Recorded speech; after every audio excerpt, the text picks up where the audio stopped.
So, ladies and gentlemen, dear colleagues, dear students, dear professors, it's nice to have a look into this young round of next generation talents. It's great having you all here to see that this room is so full. I remember back the last meeting we had with Google, actually it was last year, the Google at TUM event that was a virtual only event.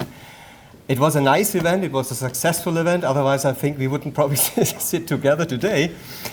However, it's not the same, it's much better to see you in the real world and to come together. Use this time today to listen to some really interesting exchange on a topic I think which could not be more modern, more up-to-date with top colleagues here. I would first of all have to apologize our minister because he gave us a call recently that due to some other, this always with the ministers, some other appointments he definitely needs to follow. In particular, I would like to welcome Phil Venables. It's an honor and a pleasure having you here, and you could see that he's already a TUM person.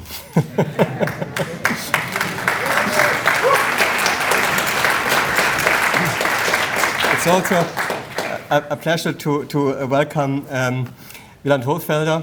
Wieland Hohlfelder is really not only the lead of the engineering center of Google here in Munich since several years, but also really a good friend, a connector, brings people together in Munich and helps us in so many dimensions, not at least when it comes to our clinicum, rechts der Isar, to bring more digital advantage directly to the patient. I in particular would like to welcome also Hans Bungartz, the Dean of the TUM School of Computation, Information and Technology since 5 months now, but he has been highly successful Dean before in the Informatics department.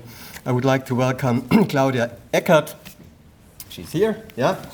Unfortunately, and I can say that she broke her arm yesterday on our campus in Garching. So this is what I heard, true commitment. Thanks for being here. It's great having you here. She is a professor of IT-Security at TUM, and in parallel, you know her, director and head of the Fraunhofer Institute of Applied and Integrated Security. And when we have Professor Siegel also director at the same institute and professor at TUM, and he will be today on stage together with Phil later today. I do not want to forget to thank in particular all the people from Google who are with us today, but also the Google Developers Student Club, in particular also from my strategy team here that you made that possible, that we can meet today. I would like to welcome also Nora Walkenbach. She was for a certain time, at least at the beginning, a member of one of our courageous student initiatives, the TUM AI initiative, which is really highly active, not only in Germany, particularly also in Africa with a lot of programs. So really one of our initiatives, we are really proud. And today she will moderate the session later. I think we're here, and you can see it here, challenges of cybersecurity. We are living in a world where digital technology continues to advance. We can say, I think, with warp speed, still with warp speed. And those technologies are integrating into our lives more and more.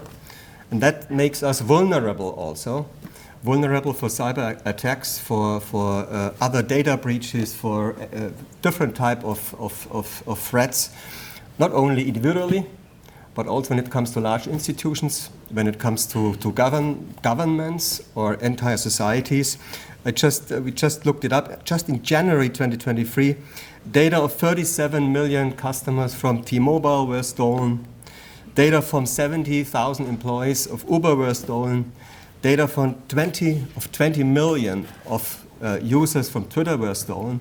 Just as an example. So this is massively growing because the cyber criminals become even more clever and more bold, and by using new technologies and how they combine those technologies, they find the vulnerable spaces, so to say, in organizations and attack them. So what makes us special as universities is that we are the place here where we develop the next generation of young people to be able to predict such threats, but also to found solutions how to overcome them, to detect threats, but also to be professionally able to respond to such cyber attacks, not only to combat them, but to manage them, and finally to come back to normal again.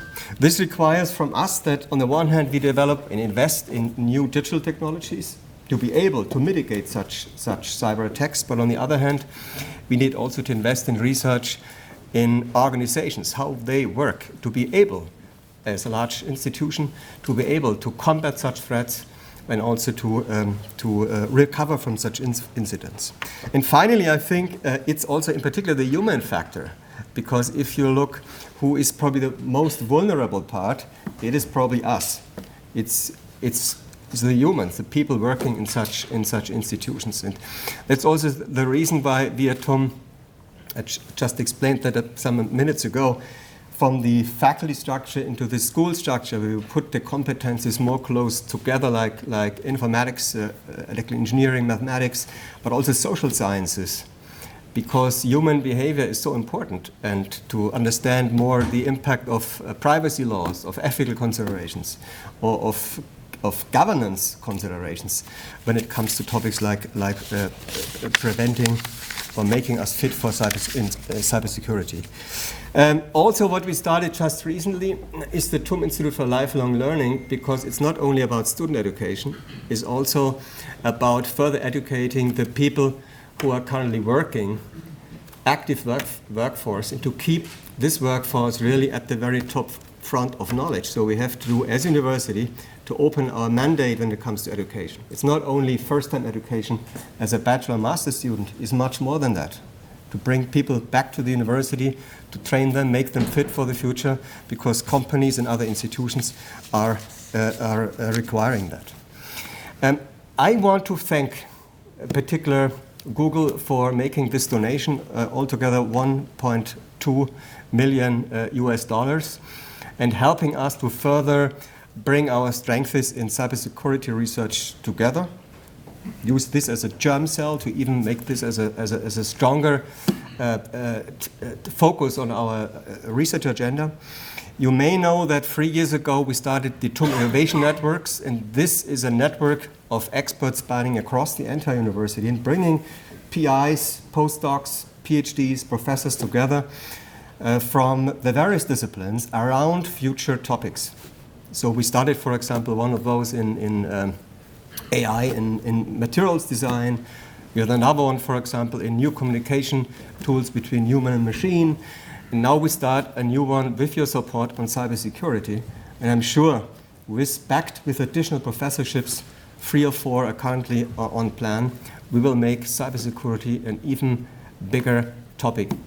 And it's important because cybersecurity, I think, we are still at the beginning of what we can do to make us more safe and secure.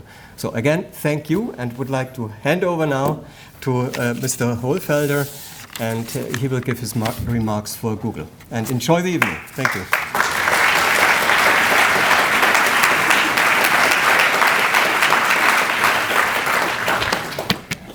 Thank you, Professor Hoffmann, dear Thomas, dear Professor Eckert, dear Claudia, dear Professor Siegel, ladies and gentlemen, student developer clubs, and obviously all the TUM students that are here today. It's really great to see you all here for this very, very important topic. My name is Wieland Hohlfelder. I run the Engineering Center and also the Google Safety Engineering Center here in Munich. We call it also the GSEC, not to confuse with the GBROI, but we're focusing on cybersecurity, on privacy and security already for more than 14 years now. I'm delighted that you're all here and take the time to discuss this important topic shortly before we have the Munich Cybersecurity Conference tomorrow here, and then over the weekend the Munich Security Conference. And if you're local, you can't miss that because the city is full of security and thousands of policemen and women. So clearly the physical security of that event is important, but we're talking about something that is really critical these days, and Thomas already said that this is the topic of cybersecurity. And the rising geopolitical issues that we're seeing, the tension, really are increasing and undercut the online security of users and businesses alike. And many years ago, this was sort of two separate topics, physical security and cybersecurity, and now we really see how these topics are coming together. And cyber information attacks have become tools of the trade of many, and exploit the vulnerability and also destabilize the world's economy and unfortunately also attack the world's democracies. So while digitization has gained this enormous momentum for users, but also for businesses and companies in the public sector, and also universities and hospitals and so on and so forth, it's become more and more challenging to actually protect themselves from the attacks that we see out there. And our shared mission altogether needs to be that each individual and all the companies that are out there will be safer online and sort of have this option to actually go digital without being concerned about their cybersecurity. And we have Google speak from some experience. We have billions of users that we're protecting every day. And we have developed a lot of mechanisms and infrastructure to actually protect our users, but also the businesses that we have on Google Cloud. And a very pivotal moment, if you will, for Google was actually 2009. It was a year after I joined Google, when we were attacked by Chinese hackers that were after Chinese dissidents on our infrastructure. And it was really a wake-up call also for Google that this could happen to us. And we have a interesting sort of history, what happened after that attack, because it was really a wake-up call for all of us. And we documented that in a docu-series that you can look at on YouTube. It's called Hacking Google, so you can use your favorite search engine or YouTube to look for Hacking Google. And it's, I think, six or seven episodes, well worth watching. We called it, or at the time it was called Operation Aurora, and it was named after a Soviet battleship, actually, that fired the first shot in the early century. But what we learned is that transparency is really something that is important and helpful. It was sort of the first time that a company of our size actually went public with that information and shared that information about that cyber attack. And that's also what the docu-series is all about. But what happened really for us as a company is that we internalized this and changed our security strategies and approaches fundamentally. And security by design and security by default and private by design are all things that are now embedded in our DNA. And when we build products, this is really something that we take very, very serious. And as I said, we have this Google Safety Engineering Center here in Munich. Actually, it's close to Hacker Bridge. And we develop a lot of the fundamental security products for Google there. And one of my favorite examples is the Google Password Manager. Who of you is using a password manager? Yes, that's great. And I know nobody of you will ever reuse the same password twice, right? Yeah. Anyhow, that password manager is built in Munich for Chrome, but also the parts that you find on Android, so you don't have to type your password twice.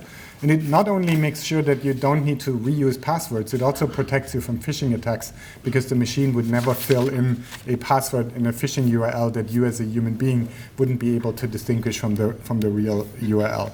We also have a tool that's called the Privacy Checkup. So if you go to your little Google account avatar on the top right in your Google account, there's lots of tools that help you with your security of the account and the privacy checkup of the account, and also that is developed in the Google Safety Engineering Center. And other things like the privacy sandbox, which is sort of the future of ads on the internet to prevent third-party cookies and sort of protect users from tracking, is also something that we're developing here. The JavaScript engine V8 that actually keeps the browser so safe because it sandboxes all the executable code that are on the websites is also developed right here in Munich. And we are focusing a lot on the future of cloud, and sovereignty obviously is a very, very big topic on the cloud side, because we are already very secure with what we can offer, but then there's obviously concerns about trust and who has access to the data and so on and so forth. And again, a topic that we feel we in Germany can contribute quite a bit.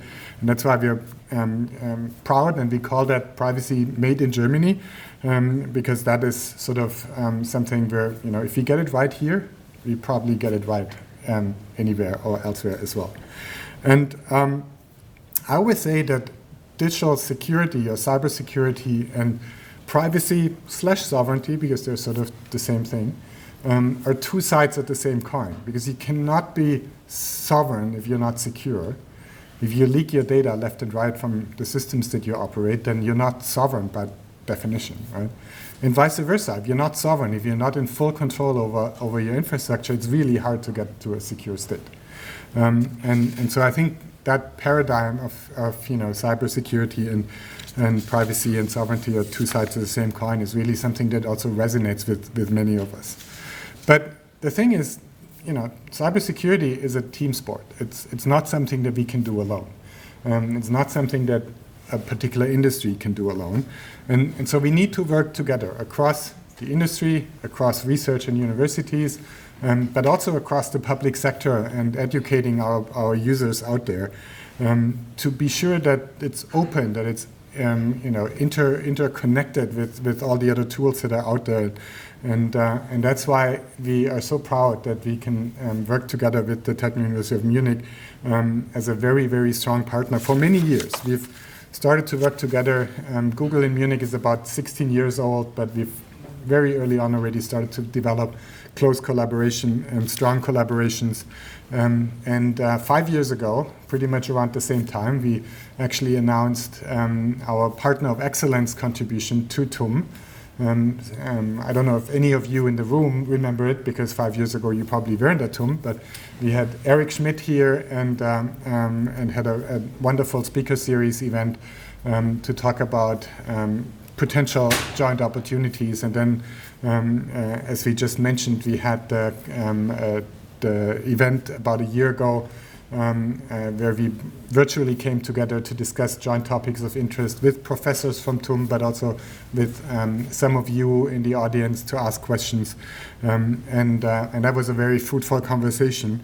And so I'm really proud and happy to announce that today we are supporting the TUM Foundation with an additional donation of $1.2 million to actually support fundamental basic research in the field of privacy, security, cybersecurity, and to start the new TUM Innovation Network on cybersecurity. I think this is a fantastic idea. This brings together all the players that need to come together. And the emerging Isar Valley, if you will, here in Munich, benefits not only from the research and innovation that is coming out of TUM, but also from the talent here in the room and at TUM. And it's no secret that in the past years we also had one or two or maybe a few more from the TUM students come to work for Google, and we believe that maybe these were not the last ones. So we're really happy to have such a good connection.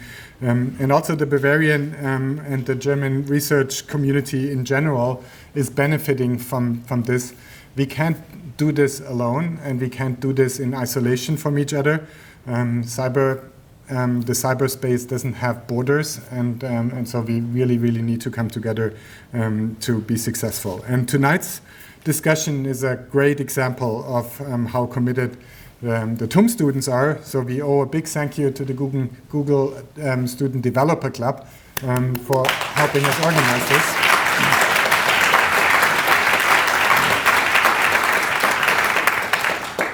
By the way, this is the largest Google Student Developer Club we have in Germany, the most active Google Student Developer Club we have in Germany. It's our poster child Google Student Developer Club, if I may say. So really great to have you. And also a big thank you to Claudia Eckert for being a great partner over the years. We had joint research projects and very, very deep, interesting collaboration also with Georg Siegel, who is now stepping in, and we see a lot of opportunity to work together in the future.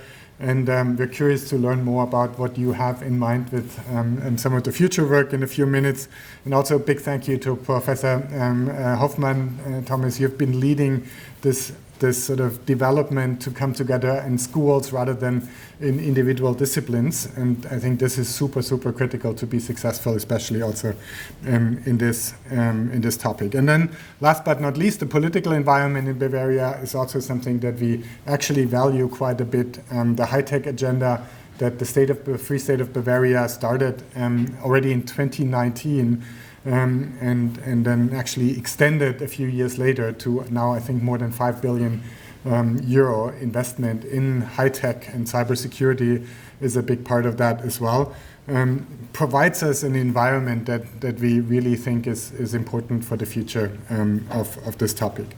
So with that, I wanted to hand it over to Nora to lead us to the panel, and thank you very much for being here, and we look forward to see you later over a G-Bar or two to go a bit deeper on these interesting topics. Thank you very much.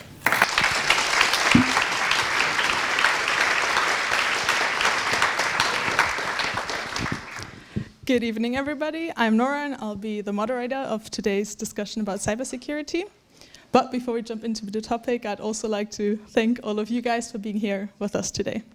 We have an exciting and informative session ahead of us with about 40 minutes of discussion and audience questions. And after that, I would like to invite all of you to join us upstairs for some foods, drinks, and further chats.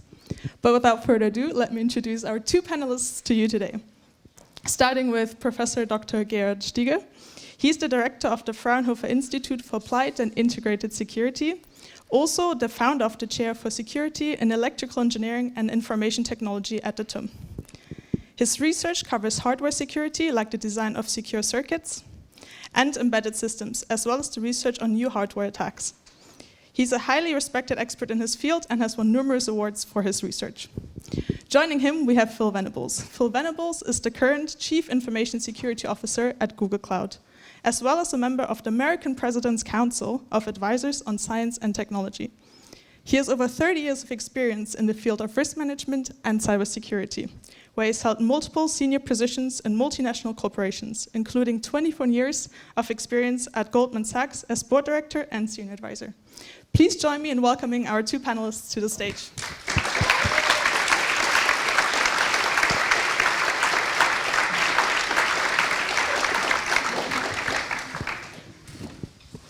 First of all, a big thank you for coming around and sharing all the insights with us.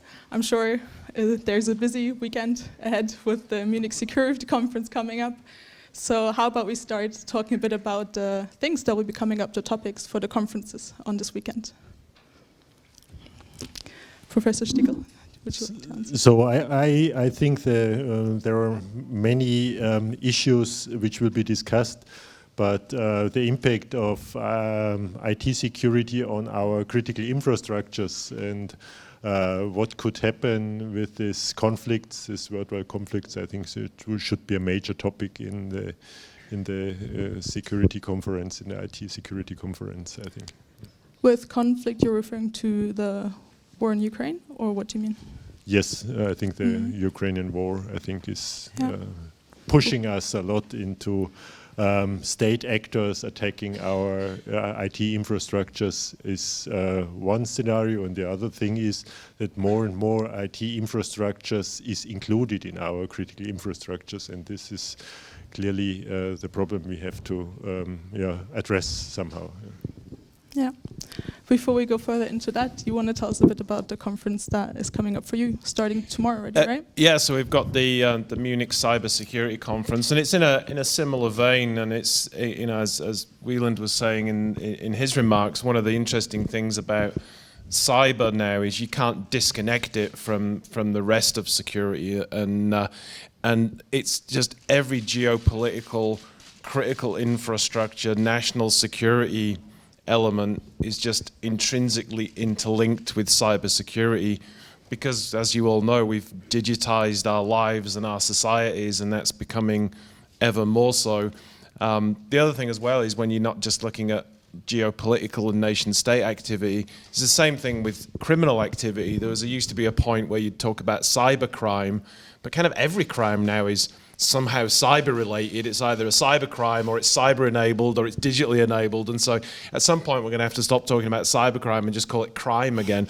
And so again, all of these themes work their way through these events, and it's kind of fascinating to watch some of our esteemed politicians and national leaders from all these countries around the world trying to wrap their head around kind of digital risks and cyber risks, and it's good that there's a bunch of us there to help them through that. That's all I can say.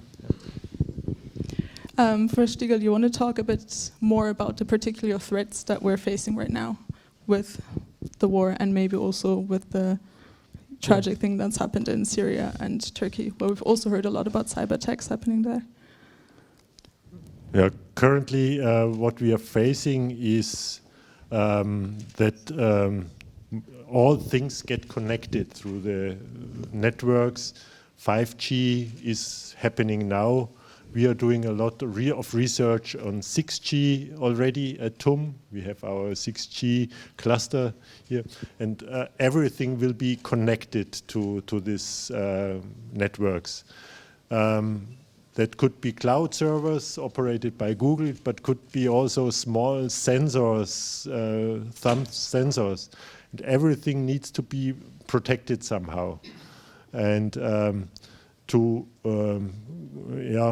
create an environment which allows us to protect such a scenario against cyber attacks, that will be a major challenge for the next decade, I would say. It's just one example. I could add more examples like quantum computers. That's another threat coming up. So we are working on TUM at quantum computers in the Munich Quantum Valley. But unfortunately, these quantum computers can be used to break cryptography. If they are powerful enough, they will jeopardize the whole backbone of security of our internet, which is public key infrastructures and public key cryptography. So we have to address this threat already now. Maybe it's only 20 or 30 years away, but we have to start now in searching for alternative cryptography solutions which can be applied in the internet. That's just two examples. Yeah, makes sense. Do you want to talk, Mr. Venables, a bit more about the challenges cloud computing and servers? Yeah, I mean, so the way I kind of look at the threat environment, I'd kind of take it up a level to be a bit more kind of macro, in the sense that, and it's a bit like what I mentioned earlier, which is I think one of the biggest threats is that the ongoing digitization of society and how everything is becoming interdependent, because no matter how well we collectively do at security, something is always going to break, and then it's always about the resilience and recovery to that. And one of the things that we're spending a lot of time thinking about in various contexts, not just within Google, but as an international cooperation between governments and companies, is how to think not only about continuing to harden our infrastructure as much as we possibly can, but also work to make sure in the event of failure, there's capability of operating in degraded states and doing fast recovery. I'll give you a classic example. So today I was nearly late because I flew here from Brussels, and one of the airlines had an IT failure. Now, again, that IT failure stopped everything. And I'm not blaming this particular airline. Certainly some of the other airlines I've flown on have had similar issues where, I don't know the issue of today, but some of the other issues is they wind the connectivity too tight between all of their systems, so that when there's one failure, everything else fails. And we've seen some similar issues in, there's been some quite well-known ransomware events in some large energy companies in Europe and in the US, where again, a ransomware event inside just one of their regular office systems caused them to have to shut down plant, refinery, and pipeline operations. And you then scratch your head and think, why are all those systems wound together? Why isn't there more kind of breaks and partitioning between the systems? So I think a big part of dealing with the threat is how do we prepare ourselves for resilience, recovery, and operating in the face of attacks.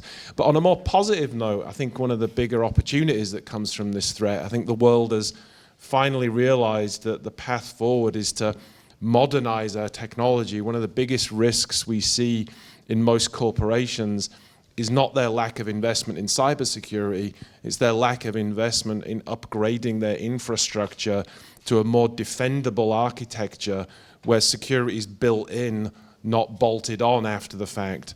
And that gives you not just higher levels of security and resilience, but it also gives you all of the other benefits of agility, reliability, all the things that we want. And so I think more and more governments and more companies are now thinking that the right way to cyber is to modernize their technology to a more defendable platform. So I'm kind of I always describe myself as short-term pessimistic because there's a lot of pain going on in the world, and there probably will be for the next year or so, but long-term optimistic because we're starting to make progress. Companies running on clouds like ours get a big security uplift. People that modernize their infrastructure get a security uplift. So it's going to take some time, but I think the world's going to get there. But there's a ways to go. Yeah, of course. A question to you: did you just suggest that we should at least simulate or try out a few days without Google and Google down?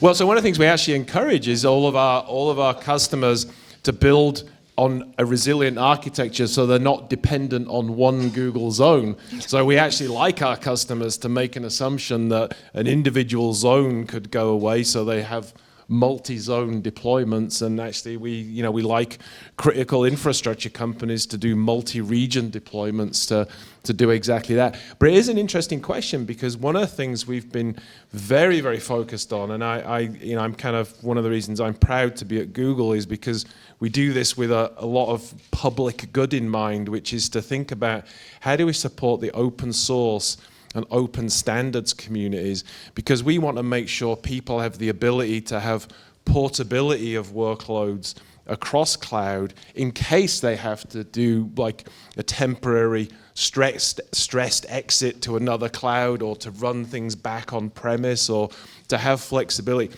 And as you all know, you can only do that with a heavy commitment to open source and open standards. We know some other technology companies out there that have a commitment to open source and open standards, but they merrily kind of adjust things behind the scenes so that it's not quite as portable as it should be. And so I often encourage people, if you ever see us doing anything like that, I'm easily found on the web. You can kind of DM me on Twitter and anything, if you catch us doing that, and we'll take a look at that. But we really strive to be open source and open standards to make sure we can have that type of portability, because we think customers want to stay with us because they don't have to stay with us. If you have a choice to move, they should stay with us because they want to stay with us. Right. Professor Stiegel, we talked a bit about how companies should have more secure technology. Maybe you can tell us a bit about whether academia provides the right tools and how we can make it easier for companies to have these secure technologies. So I pick up Phil's point about open source. I think that's an ideal form of working together between universities and companies, that solutions we develop at the university can be used easily and fast within companies. So I think that could be a good way to increase and improve the security. But especially if you talk about security, we have big problems with open source, at least in Germany, because we are running more and more into export control issues, even with open source open source, such kind of technologies. And we have a little bit of a drawback to the US. According to our legal regulations, we have to do export control even if we contribute to open source projects, which is a big disadvantage for us. In US, it's regulated differently. If you have the intent to publish, you can contribute. So you are out of the export control regulations.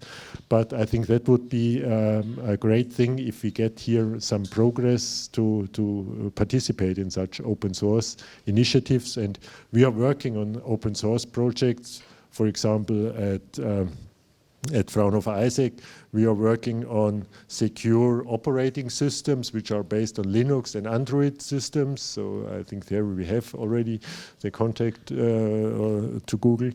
And on the hardware side, we are also deeply involved in this Open Titan initiative, which is also an open source initiative, which is great around the RISC-V processors, which is also a lot driven by Google. Wouldn't it also make it easier to hack if everything is open source, especially considering governments that want to be extremely secure with very sensitive data? I think this was the thinking in cryptography 150 years ago. Kerkhoff, a Dutch linguist, he formulated a paradigm which is now recognized as very good for developing cryptographic algorithms, that they should not be kept secret. Only the key needs to be secret. But the algorithm itself should be publicly available and everybody should know how it works and so on. And I think we should follow in software and hardware the same principle, that everybody should understand how it works. But clearly, if you know where the secret key is stored and you can read out this key, you can compromise security. I think that's obvious. Yeah. So just to follow up on that, so I completely agree. I think, though, one of the things that has become clear in the open source community is that there's this kind of mantra in open source that many of you will have heard of, that many eyes reveal all bugs. And so the idea that open source, everybody could review it, people would find the bugs. Clearly not the case in reality when you look back at some of the major events in the past few years. And then when you look into that, and that's kind of both good and bad, because it probably means that not necessarily all attackers are finding all the bugs, although they're clearly paying a lot of attention to that now. But one of the things we've spent a lot of time doing, for example, we co-founded this thing called the Open Source Security Foundation. We recognized that a lot of the people who manage and maintain open source, they're not necessarily big companies, they don't have a lot of resources. The people who are maintaining these projects out of personal commitment or a kind of a love for what they do. And one of the reasons we've formed this Open Source Security Foundation is so that we and some other companies could channel funding and tools and support to that large community of open source developers for these critical projects.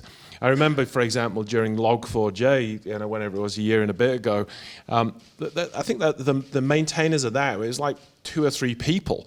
And after Log4j happened, I remember we were kind of engaged with them trying to help. And there was large enterprises, large banks, sending these poor people like, 1,000 security questionnaires as if they were like some big IT vendor. And you're thinking, it's just not how this works. You can't regulate improvements in open source. You've got to provide the tooling and the frameworks and support. So we fund bug bounty programs for open source. We've created tooling and a whole array of things. And one of the things that's interesting on kind of the legislation point, one of the things I think we've got to be careful on regulation around the world that seeks to correctly impose product standards on major corporations. We've got to be careful that we don't apply that too heavily to the open source community and stifle the very security innovation we're going to need in open source. So it's definitely we're going to have to have a balance on that. Yeah. The pandemic is also an event that has changed a lot of people's lives, and it's also probably come with a lot of challenges and threats to cybersecurity. But what are maybe also some opportunities that came out of it with more awareness to the field? Well, I think on what's kind of happened with the pandemic, everybody suddenly realized you can actually work remotely quite effectively. And the tooling required to do that, had to improve in terms of security quite quickly. So, many of the video conferencing apps out there that started off not particularly secure got secure quite quickly and got usable quite quickly. Although I think Google Meet is obviously the most usable because I work with customers, so I spend my life on Zoom, WebEx, Teams, their platform of choice, and I'm always happy to go back to Google Meet because it's more secure and better. So, but the other thing is I think the thing that what people have realized is the security and risk management of a distributed workforce is different from a workforce that you kind of keep in the office, and it's about motivation, it's about engagement, it's about providing people with the right tools, and I think everybody's learned a lot from this. I don't think we'll ever go back to everybody being fully in the office, but I also don't think everybody being fully remote is that effective either. I think we're settling on a really interesting, much more productive hybrid way of working, and I think it's great that the secure tooling that we've all implemented is helping on that. Maybe one consequence out of this pandemic is that work is much more distributed than it was before. So before, people came to the workplace and worked there, and this has a tremendous impact on the security principles of companies, organizations, whomever, because in former times it was assumed if you are connected to a secure network, you're inside basically, and you can communicate securely and you don't have to apply any protection mechanisms. And if you're outside of this boundary, you have to take care to encrypt everything and so on. And I think this boundary has melted completely. And I think there is this keyword of zero trust, a buzzword, which is basically a wrong thing because you have to trust, at least in the secure storage of the key. But I think the principle behind that you don't have this strict boundary thinking and you have to treat every communication as it were in an unsecure environment over unsecure internet.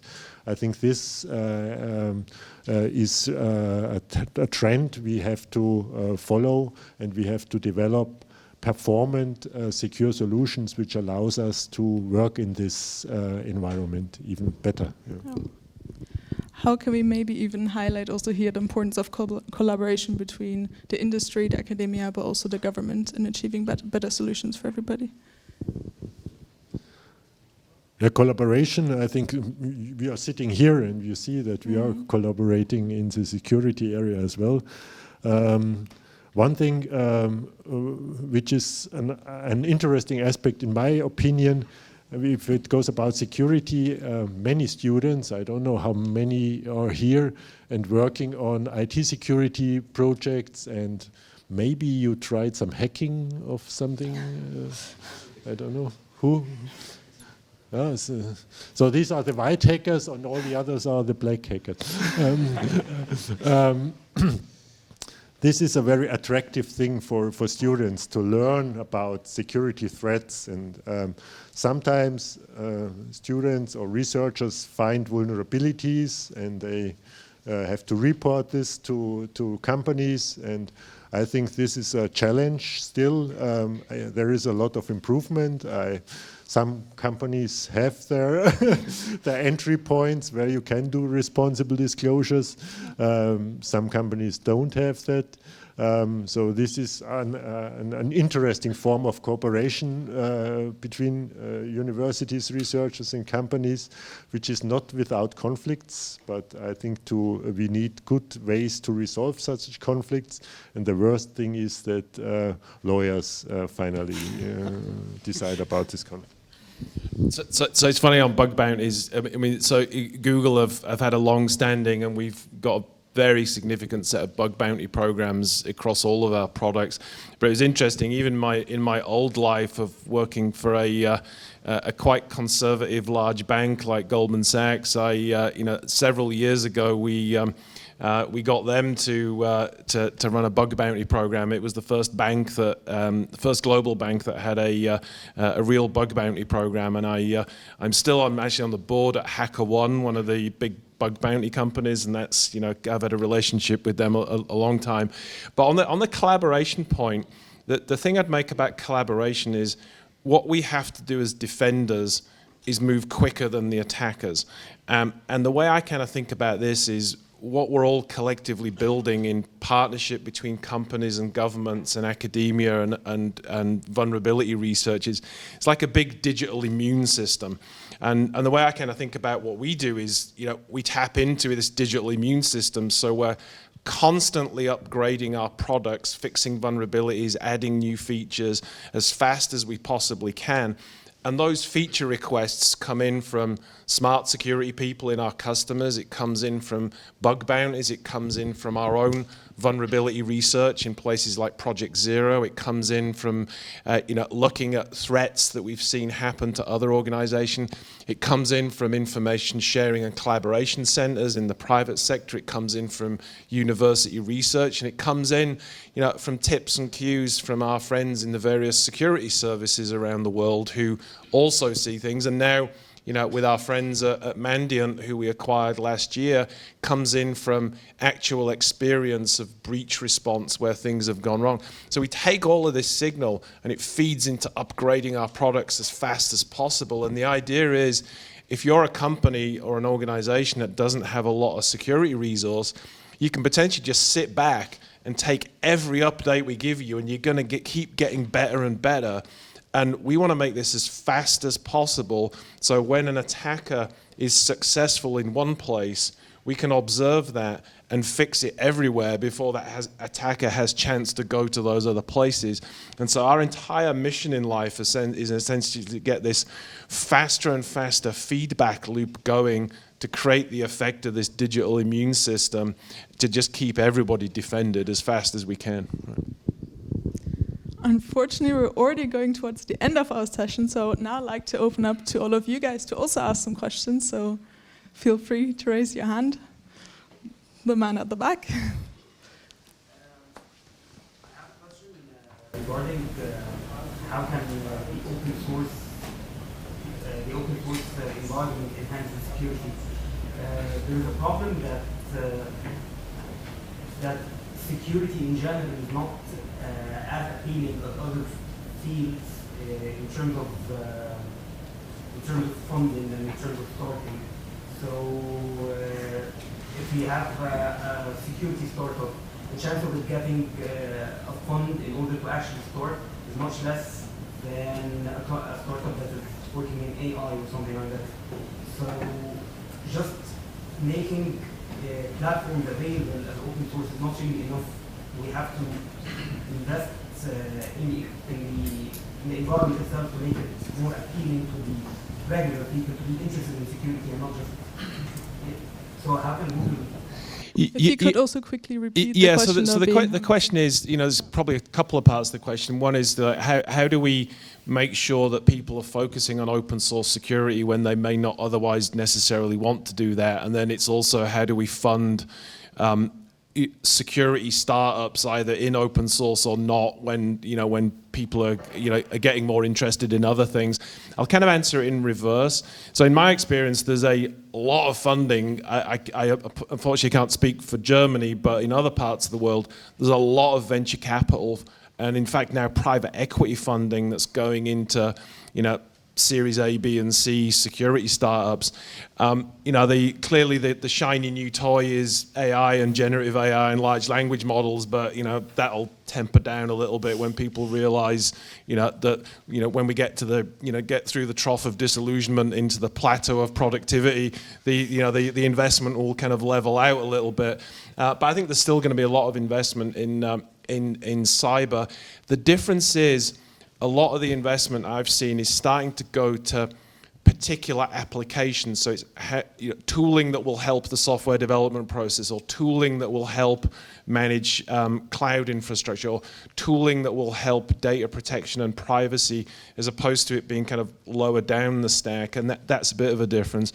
But to your question about open source, it's absolutely right. Many open source developers who are developing a new flavor of application framework or a new type of web server or a new type of anything really, they're not necessarily always going to prioritize security, and they didn't get into doing that open source project because they love security. And what we did through the Open Source Security Foundation and some other projects is we're providing them with tools and funding, and we created this snappily named open source maintenance crew, which is essentially a way of us describing we let percentages of Googler's time go and help open source projects and help them do the security tooling that those open source developers don't necessarily want to do. So we've you're exactly right with that problem, and we've been kind of flooding some resources and help and tooling into that to exactly fix that problem. And one of the things we've been doing across many industries is going to we just did something with the financial sector, for example, and said, your top 100 open source projects may not be the world's top 100 open source projects. It might be that there's some very specific things in the financial sector. And we've worked with an organization called FINOS, which is the Financial Sector Open Source Consortium, to do joint efforts to secure some of the open source software that underpins the banks. And so we're flooding into that as well to try to help out. Any other questions? The guy with the shirt, yeah. Yeah. So, hi. From your perspective, what are the biggest challenges when it comes to a highly decentralized and highly complicated infrastructure like this infrastructure here at Technical University? And what should we do to actually prevent something like a ransomware attack from happening at Technical University and off we go?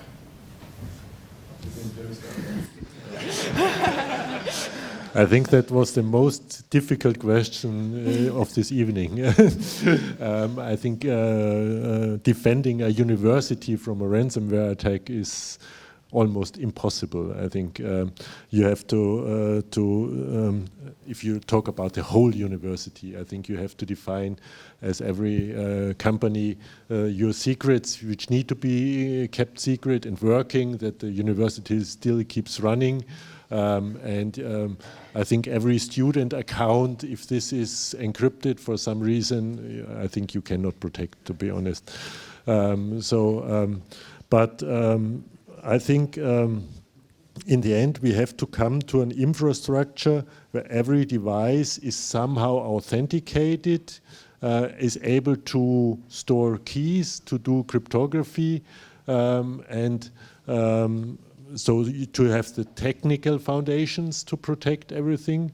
And then the next thing is where we have to teach you all, the students and the people who sit in front of the equipment and the computers, the users, that you really use it and you don't switch off all the security features because you don't like to type in your password 3 times if you want to use a service, or you cannot remember the PIN of your smart card or whatsoever. So security hurts sometimes, and we need acceptance for the security features, that you always use the VPN login to use your services and all these kind of things. And this is, I think, another important thing for a university here. I think the other thing is have great backups and have backups that actually work. You'd be surprised how many organizations think they've got great backups, but when they actually, they're good backups in the sense that they're designed for server hardware failures, but they're not backups designed to do a full recovery of the environment. And I often challenge companies that we work with to say, like, imagine a metric of how many hours, days, or weeks, or months would it take you to reboot your company. So imagine you've just got like a bunch of offline storage and you've got a bunch of blank servers or a bunch of blank cloud instances. Could you in fact reboot your company, literally? And how long would it take? I know very few organizations that can answer that question, but I know a few that are working on it pretty hard, and their first answer is usually not hours, or even days. Right. Sir? Yeah. So when we talk about digitalization in Germany, there's still a lot of potential in the municipality areas and also in the health area. so talking about e-health and e-government, do you see any opportunities as Google, how you can support Germany here to progress faster? Yeah, I mean, we would love to, and we spend a lot of time, again, part of this agenda of trying to promote the idea that digital transformation and technology modernization is one of your best paths to security. And it's interesting when you see some organizations reluctant to move to the cloud for fear of security issues. And in the cloud, everything's fully encrypted, kept up to date, secured, operating in a least privilege model. And then in the environment they're sat on today, it's a bunch of legacy, like unpatched servers with no access control and no encryption. And so we often kind of get puzzled by this. But we know what we have to do, which is to be very transparent about the security and the privacy and the controls and the sovereignty and localization that we have in how we run the infrastructure to satisfy any concerns. But the big thing is about how we provide secure solutions. So it's interesting on the healthcare example, we've actually just launched a product called Confidential Spaces, which is a means, in the initial implementation is a means for some pharmaceutical companies to share data with each other, to do consolidated analysis of the data without giving up any privacy. So it's using an array of technology, essentially multi-party computation technology with some differential privacy tooling, all implemented on a confidential compute hardware platform where the data is only decrypted inside an enclave in the processor. And it's a high assurance way that healthcare companies can pool data for collective analysis that they could never do in the past without compromising any privacy. And that's kind of an example. And when we start to show companies that you can get that kind of solution that you could never do with everybody's own on-premise technology, they start to get the idea that cloud is not just quote-unquote somebody else's computers. It's an opportunity to revolutionize what they do. One small addition here. We have in Germany very strict laws when it comes to data privacy and where the data is stored. And I think when it comes to Google, there might be some restrictions to put in public data. No. So it's a good example. So one of the things, for example, we have the ability to, and the other cloud providers have some of this as well, to be able to designate that the data is contained within a particular region. And we also have this partnership now with T-Systems that we call Trusted Partner Cloud, where we have a local IT company in Germany, for example, T-Systems. In France, it's Thales. We've got some others. And we separate out a Google Cloud region. I separate the cryptographic roots of trust, and so the local IT company manages those cryptographic keys. We push the software across a two-way boundary. It's essentially a diode of where we push the software. And so even if we wanted to get access to something, and even if we switched off all of our controls, which we kind of couldn't anyway, we still couldn't do anything because we don't have the cryptographic keys. The cryptographic keys are managed by T-Systems. And we think that's the way for us to get the right balance of using modern, up-to-date technology while still preserving the required national sovereignty and the respect for controls and privacy, and we're fully behind that. Unfortunately, we're already out of time. One more question? One more question. Two more questions, okay. Go ahead. Yeah, so to enable this technology of confidential computing, you are relying on hardware as a root of trust to be able to put trust in the enclave, right? But underlying the hardware root of trust is from Intel or from ARM, the underlying processor technology. So how do you see like open hardware like RISC-V playing a role here? Because we want to decouple the trust also from the hardware vendor also. No, it's a great question, and you'll have some comments. I'll be quick. So we're doing a lot at kind of the hardware level. But one of the things, for example, we did all of this work with confidential compute with AMD, and we actually deployed our Project Zero vulnerability research team against AMD. You can actually, go on Google now and find that we published the report. And AMD, it was great working with them because they, we thought initially they might be reluctant to have the report published. because we found a bunch of processor vulnerabilities, that they've now fixed in the way that they were implementing the confidential compute technology.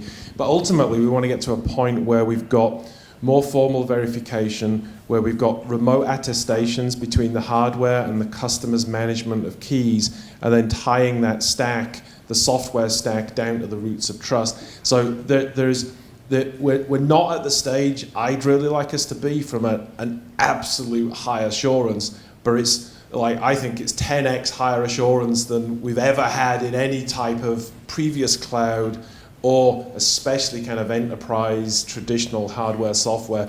But we're very mindful of increasing the assurance level and making sure that we've got open verification of these things. So I think it's a good question.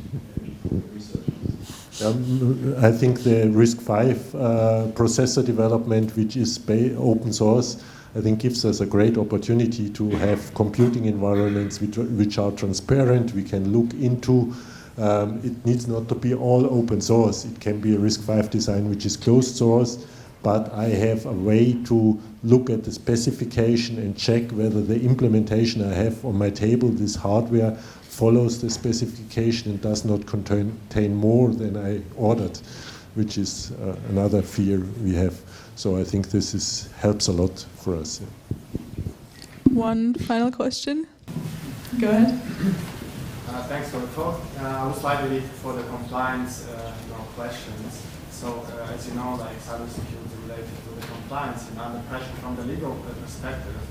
And what's your thoughts about how it should be integrated, like in your future products, and what are the changes, like from the legal perspective? Yeah. So the question around compliance. So sometimes compliance gets a bad reputation among security people because just because you achieve a degree of compliance with something doesn't necessarily make it secure. It's kind of necessary but not sufficient.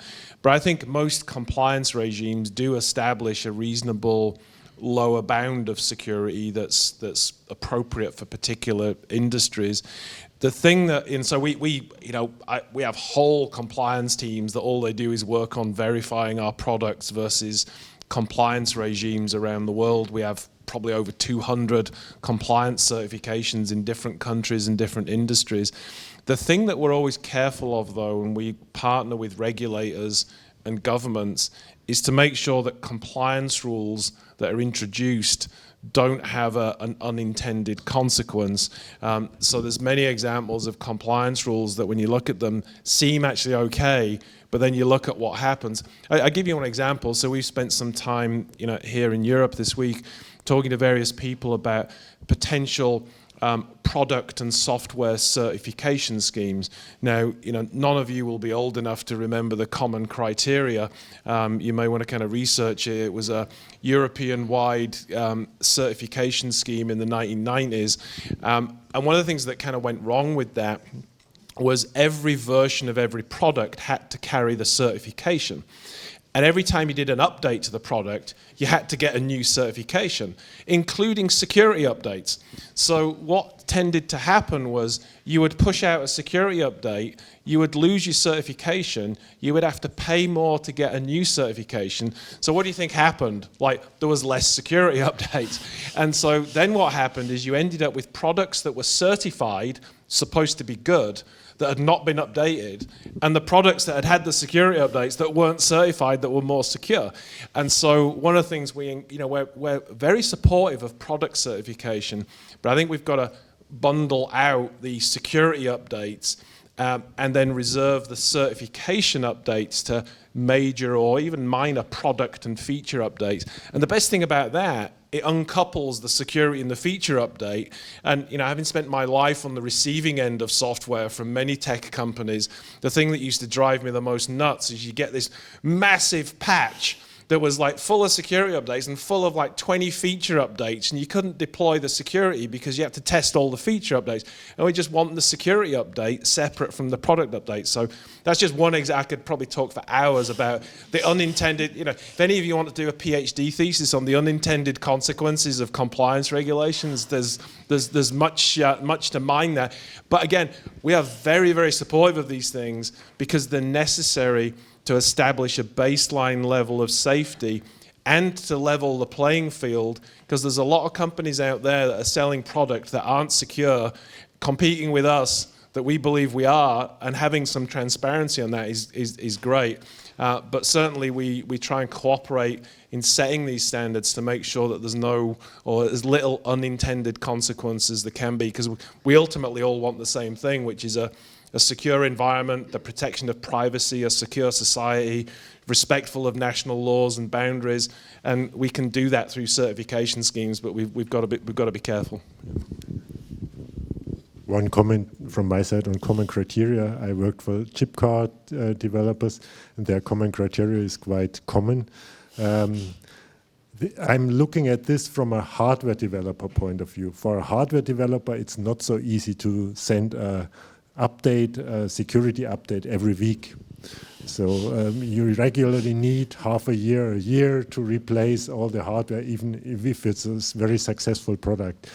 So a good thing about the certification is that you get hopefully higher quality product with less security vulnerabilities, and you don't have to update weekly afterwards. So I think that is a consequence of these certifications, that you get less efforts afterwards. No, I think that's right. Kind of certifying the product development process as well as certifying the product itself is vital.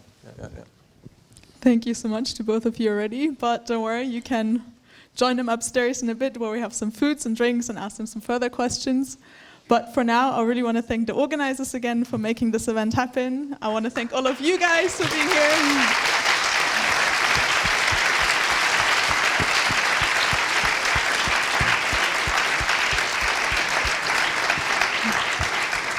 And thank you to all of you guys for coming and asking those questions. And of course, one final random applause for our panelists.